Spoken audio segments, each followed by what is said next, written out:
Hey everyone, I wanted to talk about my diagnosis again and what I did with it. Or what, I guess basically I want to go back to the beginning of when I got it, when I heard the opinion, because a diagnosis is an opinion. I had a really good friend tell me that. And it's an opinion of somebody. And my doctor's opinion was that I had metastatic breast cancer stage 4. Now, I wanted to share my experience of how I found out and what I did with it, okay? Because I think it's really important and I think everybody's different in how they respond. How I responded was probably different than someone else. And I also want to share it because I want to normalize this a little bit because I think it's super important. Um, so basically, I was hospitalized for 7 days. They let me out a day before Thanksgiving, which was last Thanksgiving, which was 2022, and they let me out. They let me out. I was a prisoner. They let me out a day before they released me to come home. I had no treatment at the time. I was on oxygen. I was not doing well. I had a couple blood transfusions, a platelet transfusion. I was losing all my blood. They still hadn't given me a diagnosis yet of what was going on.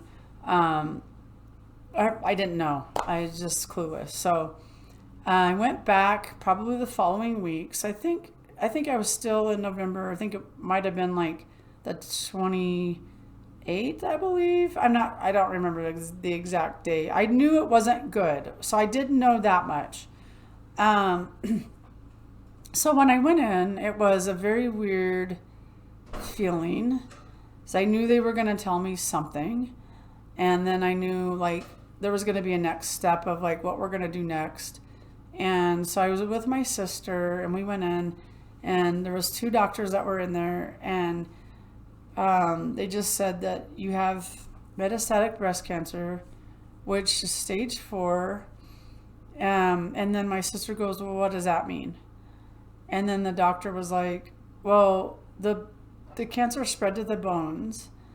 And then they basically left the room. That was it. Like, it was short and it wasn't long. And I literally had no reaction. Like, it was